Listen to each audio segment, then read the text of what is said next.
We are on YouTube live, coming to you December the 18th. Merry Christmas, everyone. Hope everyone is well wherever you are in the world. And yeah, we're kind of bringing a bit of a special episode. We weren't expecting it. December the 17th, yesterday, and the news broke that Carlos Alcaraz and Juan Carlos Ferrero have split. And I guess the reason that's big news. It's obviously big news in the tennis world because of the success that they've had together. However, I think almost bigger than that is the fact that December the 17th, anyone in the tennis world will know that's just not really when teams split. That tends to be at the end of year, after Turin, after Riyadh, okay, when people are reassessing what's happening, taking a break, and then they want their new teams in place for their pre-season as they're going into the following year. So that tells us, and it's not for me to start judging their relationship, but I do want to talk through it because I think it is interesting. I'd love to hear your questions. You can add your questions in. We've had some in advance as well, and I will absolutely answer as honestly as I can around this. But it's strange timing, and that tells me that there's probably something that has happened, some form of event, some argument, tension, whatever it might have been, for them to have made that decision, because it won't be long before Carlos Alcaraz is hopping on that plane over to the other side of the world for the first major of 2026. And as we know from the last 2 years, it's the Alcaraz Sinner show, right? That's what it has been now for a couple of years. They're winning all the Grand Slams between them, for each, in that time period, and he wants to be prepared, and I'm sure that we're gonna get into it later. I've seen a couple of questions come through. How does this affect 2026? And we'll get into that. But I just want to start with a couple of things. Firstly, Carlos Alcaraz started at age 14 with Juan Carlos Ferrero. He was a standout junior. It kind of was a little bit lucky in some ways that geographically they were so close together.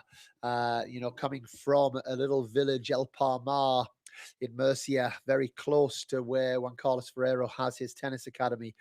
And that kind of officially started as a relationship back in 2018. And it actually was in 2019, early 2019, where I was traveling with a couple of players for ITF Futures events, 25Ks in Mallorca. And Juan Carlos was there. And I was like, whoa, what's Juan Carlos Ferrero doing here? I think he'd recently split with Alexander Zverev. And he was there with this young Spanish kid who I'd seen play a little bit, and you'd heard the name. And I had a little chat with Juan Carlos because we're the same age. We used to play in juniors. We go back a long way. And not that we've got a strong relationship. Juan Carlos has always kept himself very much to himself. But I said, come on, then how good's this kid? And he said he's already top 50 in the world level. And that was when he was 15 going on 16. He then went and won those two events, the two 25K events in Mallorca. And kind of back that up. Billy Harris served for the match against him, a British player. I was scouting him, hoping that Billy might win this match. As good as Billy is, I wanted to, Evan Hoyt, the player I was with, I wanted to play Billy Harris. I didn't want to play this young Carlos Alcaraz who was smoking forehands. And that was it. And it was very much more than a just a coach player, right? We talk about this transformational relationships that often the best partnerships have. And he won 24 tour titles. He won 6 Grand Slams under Juan Carlos. He became the youngest world number one. He finished 2025 as world number one, won another 2 Grand Slams. We've got back in Miami when Juan Carlos Ferrero's dad passed away. He flew out for the final. We all saw those pictures as he arrived at the hotel. They had this incredible bond, and obviously played a massive, massive role in Carlos Alcaraz's career. So why has it happened? That's the question I think everybody in the tennis world is asking. I was actually been a busy week at Soto Tennis Academy as we going into the Christmas period, and then we were at friend's house for some carols last night, and my messages were coming through asking, what's going on, and I guess I don't know. is the answer. None of this is inside info. This is just, I guess, based on a bit of a feeling. Putting two and two together, I might be making seven, but I see a few things here, and I see one. They've worked together for 7 or 8 years. It's a long time. We see this a lot in the doubles world, that partnerships often don't last much longer than 2 years. It doesn't mean that people don't like each other anymore. It often just means that just in this kind of bubble that we live in the tennis world, it's intense, and spending all of that time together, you do build niggles. There's natural niggles that build, and I think 7 or 8 years in that relationship where you're with each other pretty much every day, every week. You're seeing each other more than you would see your wife, your husband, your kids, your parents, your siblings, and you're in also a high pressure situation. Your constantly nervous system is switched on. There's not a lot of downtime for a Carlos Alcaraz. I can only imagine, all the media he has to do, his commercial opportunities and distractions, whichever way you want to look at that. So that's the first thing. I think the second thing for me is we've seen a bit of tension for a while now. If we go back to US Open 2024, there was clear tension in the team, and I do think at that time you could start to see that they weren't the same person. We have this kind of image of what a Spanish tennis player is. Rafael Nadal, David Ferrer, Juan Carlos Ferrero, Albert Costa. All of these players, years and years and years, it's been this kind of tough grinder fighter. Tennis academies in general in Spain have been very basic. Juan Carlos Ferrero's academy was built on a basic food. He lives on the academy. It's all very tennis, and tennis. And there we have this youngster, Carlos Alcaraz. Not that it comes easy to him, but it's almost, he plays with a joy. He plays with a smile on his face. He enjoys life. He's smiling, talking to everybody at the tournaments. I would imagine he's got a bit of female interest in his world as well. He likes to party, he likes to let his hair down. We've seen that on the Netflix show. And who are we to say that he shouldn't?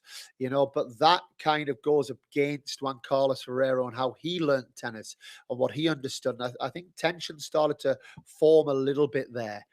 The other one that's not been talked about as much, but as an academy owner, I can tell you that this is something that could potentially have caused some tension, is Carlos Alcaraz basically made the Juan Carlos Ferrero Academy in so many ways. That's where he trained.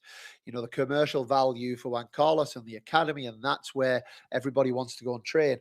And then they set up the Alcaraz Academy not too far away. Carlos started to train there. People then, I'm sure there's a bit of a rivalry naturally in that world, same industry, same space. All of a sudden, he's kind of got his own. He's making his own way. His family are involved. His brother's heavily involved in his tennis.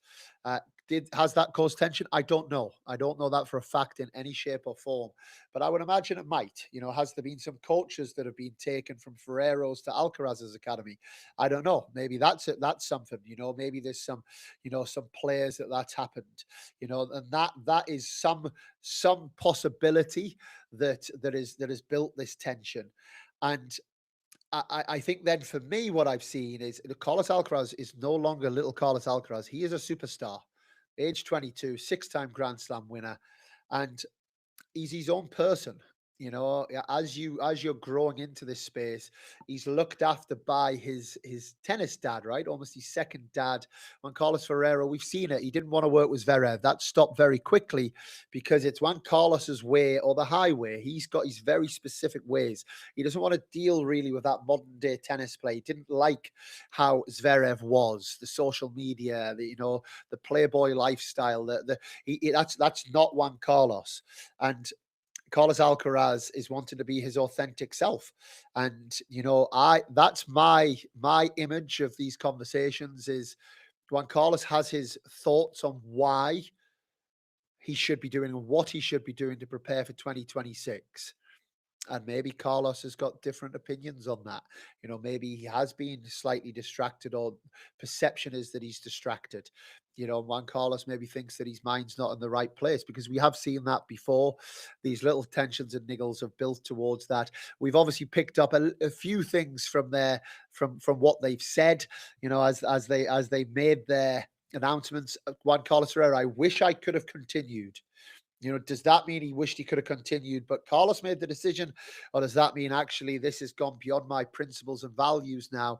I can't continue under that position. We don't know that yet. But I would have thought after 7, 8 years, a nice way that this would have ended, if it ended the right way, is maybe it's a joint statement. It happens at a natural end to the year, which is why it tells me it's something a little bit more than that. And I guess, time will tell. We don't know what that means now on the ATP Tour as we go into 2026. Is it advantage Sinner? That those questions I'm sure will be coming through, and I guess we will soon find out. But it was lovely to obviously hear them thank each other. But I think there's a little bit more to this story that is maybe meeting the eye because of the timing, because of the statements, because that wasn't done together, which it maybe feels that this relationship deserves. But my guess is it's just there's a bit of an outgrowing of each other. Carlos Alcaraz has got a lot of people around. Somebody said to me on text last night, he's still got 6 coaches. I don't know if it's that many, but he's got his brother in his corner. He's got Samuel in his corner. He's got his agents. He's got his entourage around him. And maybe that was just starting to separate and split, and Carlos Alcaraz wants to be his own man. Is my guess on this, is how this has gone. It is slightly worrying as a big fan of Carlos Alcaraz that this has happened on December the 17th. How that means going into 2026, let's see. So that's where we're at.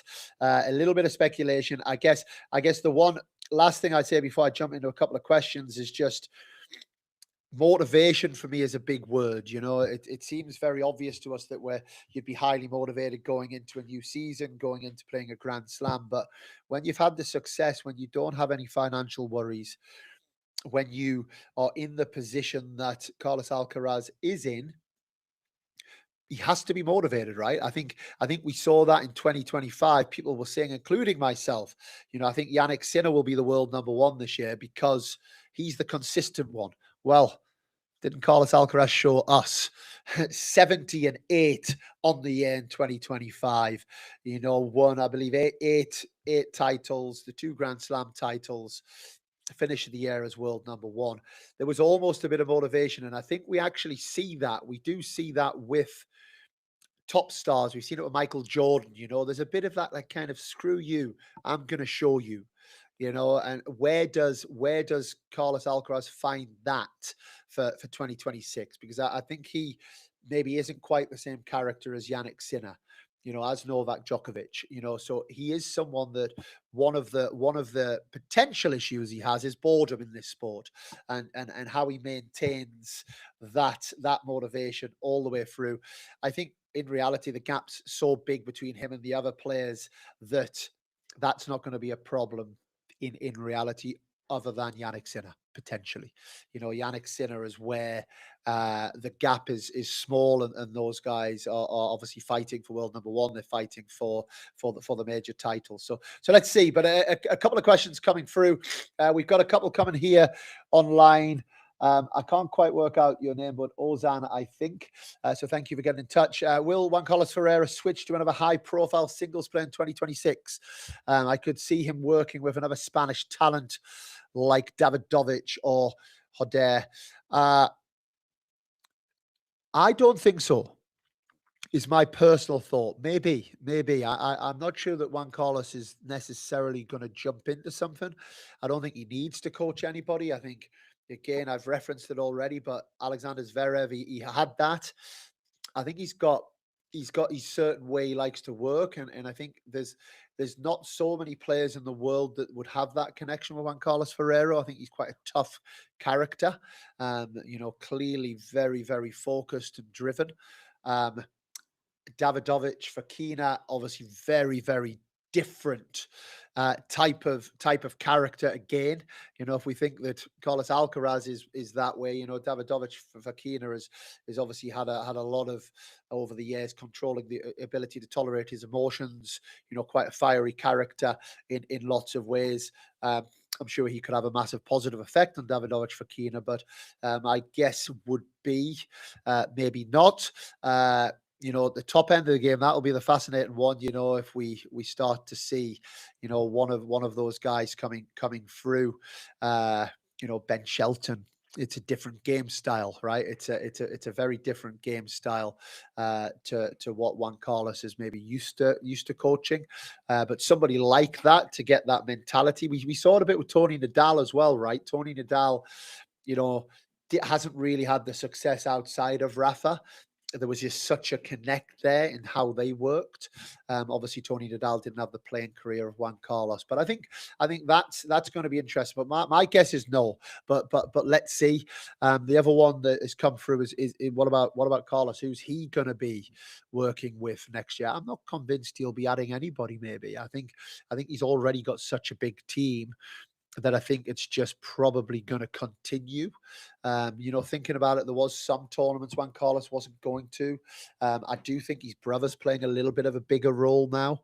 And he's still got a strong team around him. So I'd actually be a little bit surprised if Alcaraz even adds anybody else to the team right now.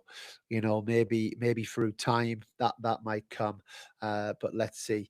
In terms of a couple more questions that were asked. Somebody said, why is it shocking that this is happening? Because Carlos is still number one. It will happen one day. Yeah, and absolutely. I don't think it is shocking. I think 7 or 8 years is a long time in any relationship of this type. And it's not easy, right? We look at other sports as well. Premier League football managers, NBA basketball coaches, NFL coaches. We look at Lioness manager, who was with them for many years, but life moves on at some point. And I reiterate what I said earlier. For me, I would have almost had no surprise if it ended at the end of the year. I think more of my surprise is the timing of it. I don't actually think it's the act of them moving on from each other. I could see that a little bit, just reading between the lines, like I've mentioned with the tension and with different things. Obviously, they've had an incredible 2025, but it's more that more than likely they've agreed to work 2026 together, and then something has happened in the preseason that has led to this decision now being made. That would be what logic would tell me, and that's more of the shock for me. We had a message here from Oli Correz. He said, with the supposed reason being Carlos wanting to break away from his tennis dad, how will it affect his season? Will it cause Sinner dominance in 2026? We've had the same question come in from 3 or 4 of you. Time will tell. Who am I to say that Carlos Alcaraz is going to be deeply affected by this? The guy's an absolute phenomenon. He really is. My gut feeling is, and I've said this a few times, if we're talking about over a 5-year period, a 6-year period, that Yannick Sinner will win more Grand Slams, majors, titles than Carlos Alcaraz. But I said at the start of the year that the same reason for that is I feel he's a bit more disciplined in everything he's doing in his world, and also so that will lead to the consistency. But I said that at the start of 2025, and Carlos Alcaraz shoved that right in my face because, like I said before, he went 70-8 on the year and finished the year world number one. But that's a year. Can you do it for 2 years, for 3 years, for 4 years? And also, I think it's unlikely. Just if we just know the history of tennis, that it's just going to be those 2 players, right? Somebody is going to come up. There's going to be injuries. There's going to be, dare I say it, another drug ban of some sort at some point for somebody. As we know in life, we've got to live a very humble life because you never know what's around the corner. So I think it's going to be very interesting. We're all talking about Alcaraz and Sinner, but maybe someone will surprise us and jump in there in the next 12 months. I certainly think within the next 24, 36 months, somebody will. So yeah, let's see. What are the next steps for both Juan Carlos? Yeah, we've already talked about that. So Nate, thank you for your question, but hopefully that was answered. Again, from Ozan, thank you. How awkward would it be at the Ferrero Academy if Carlos still wants to train there and have his base there, albeit not being with JCF? I think this all depends, right? This all depends on what has actually happened? Has this been a fallout? If this has been a fallout, Carlos Alcaraz won't be training at the Juan Carlos Ferrero Academy. He doesn't need to do that, right? I'm sure he's doing that so that he's there. Juan Carlos lives there. He's got his house there. Um, so he's got his own academy, the Alcaraz Academy now. We've seen he can train anywhere in the world, right?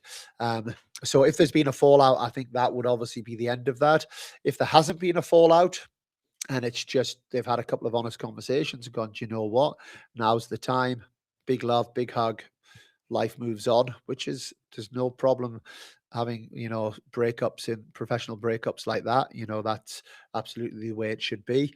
Then I don't see any reason why not. So let's see. I just have a little inkling, and maybe it's from personal experience, but I have a little inkling the academy thing is something, and it's more leaving into that, like the dynamic of the relationship has changed.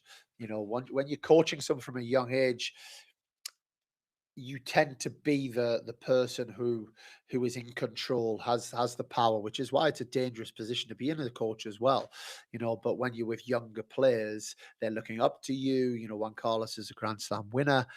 Carlos is looking up to him. Wow, wow, wow, whatever. Yeah. Oh my God. And then he's made his own way. And now there's a flip, right? Because he's now the sixth time major winner. He's got the millions in his bank. He's the one that everyone wants commercially. He's the one that all social media want. He's the one everyone wants to talk to. He's a very humble guy, Carlos Alcaraz, but it's going to get in your head a little bit. So there's a dynamic shift, and to make relationships evolve over a long period of time, you have to find a way of shifting with the natural dynamic shifts, and maybe that's just what this is, that they haven't been able to grow with the natural evolution of what's happening in their worlds because of who they are and what they are doing and what that all stands for. So let's see. If there was another question or two coming in, please do send them in. Otherwise, I will just get to a couple that have come in online before. Do great player coach partnerships end better at the peak, or do they usually break under pressure? Oof, good question.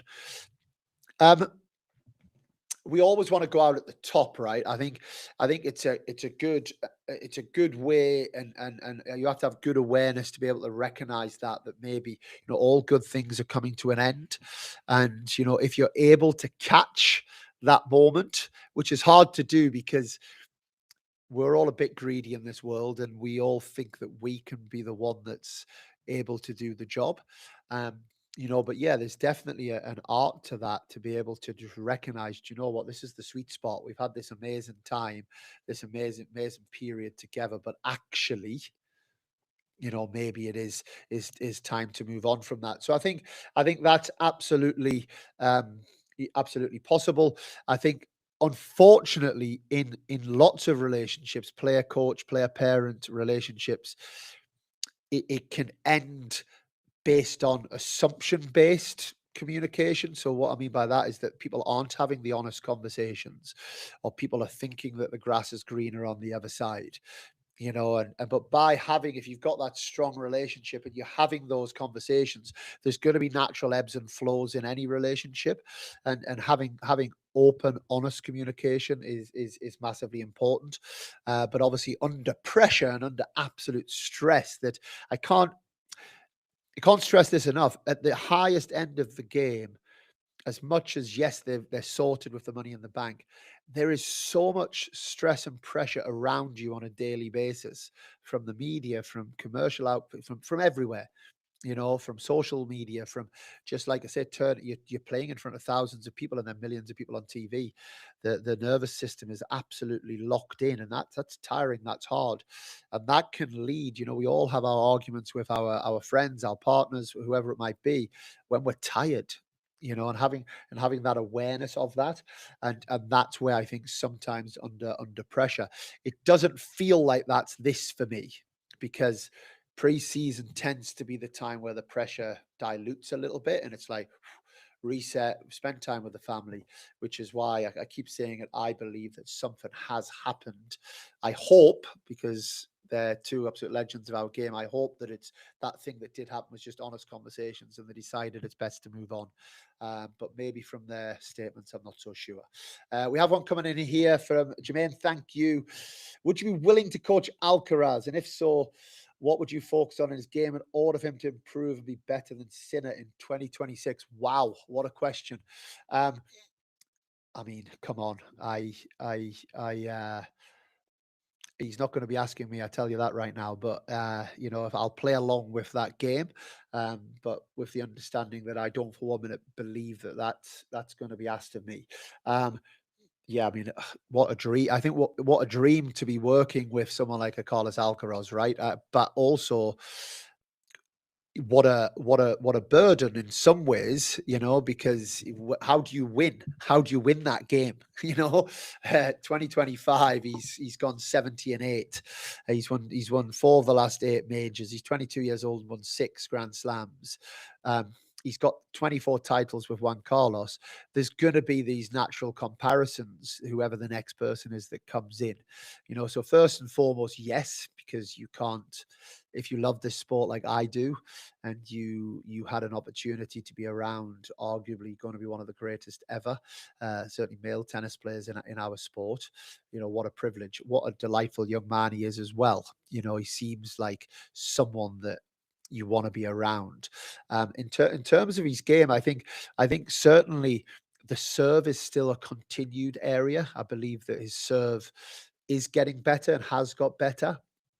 But as we heard when we spoke to Tom Corey from Tennis Viz a few weeks ago, he does have the 67th best serve statistically, in terms of the metrics that they look at. So on the tour, so there's clearly big room for improvement there. In terms of his ability to hit his spots consistently. I think he's massively developed the wide serve on the deuce this year. We saw that on the grass courts. He used that incredibly well. His ability to open the court. That's a massive area that he has developed. We have seen him also. He's coming forward well. Obviously, he is a good volleyer, but he needs to be, not needs to be, but he can be a better volleyer, in terms of maybe the moments that he picks, but also just being a little bit more clinical. I don't have the data on that. I'd obviously like to for that to be backed up by data, but my feeling is he could be a little bit more clinical at the net. With a player like that, I don't think you're going in and looking to make big technical changes, right? And it's more about, and I mentioned it earlier, how can you play a role in maintaining that motivation? How does that motivation stay high? Some people, you could have that conversation and you could put things in place. Often the superstars, you've probably got to be a little bit clever. If I don't know if they did it with him last year, but if somebody was going, oh my God, keep on dropping the news articles of people saying, Yannick Sinner's going to be world number 1 this year because he's more consistent than you, Carlos. That you can maybe do that indirectly. So maybe this year the motivation is, obviously, if there has been a bit of a niggle with him and Juan Carlos. People are saying that you're not going to have a great year. Now that you're not with Juan Carlos, maybe it's finding those little bite points that are keeping the players absolutely motivated. And then lastly, what I would say is I'd make sure that he takes me with him to Ibiza twice a year, two times a year. He looks like he has a lot of fun in Ibiza. And that's where I'd connect with him. That's where we get close, out on the boat, diving into the Mediterranean, sipping on a cold beer. I think that seems like a good way to build that relationship with Carlos Alcaraz as well. Guys, thank you for jumping on. Thank you for all the questions. I did say on the last podcast, this is going to be the last one before Christmas. We felt it was right to just jump on with this one. We might have a little short actually coming from Lloyd Glasspool. He was our 80th guest years ago. Lloyd Glasspool is someone I coached from a very, very young age. Obviously, he's finished 2025 as world number 1 doubles player, Wimbledon champion with Julian Cash. An incredible story. And we wanted to share a couple of little sound bites from that one. So look out. We might have one of our shorts coming out. We're going to try, me and Vicky are going to try and get to you with a year-end podcast as well, pulling out some of our favorites over the last 12 months. But there'll also be a little period, hopefully, where a laptop gets shut and maybe don't see a tennis court just for a few days before we're absolutely bursting at the bit to get back for a brilliant 2026. So hope everyone as well, wherever you are in the world, have a very, very Merry Christmas if you celebrate it. Obviously, it's also a time of year where people have lost ones and becomes a difficult period as well. So thinking of everyone wherever you are, please do get in touch as always with the podcast. But until next time, I'm Dan Kiernan and we are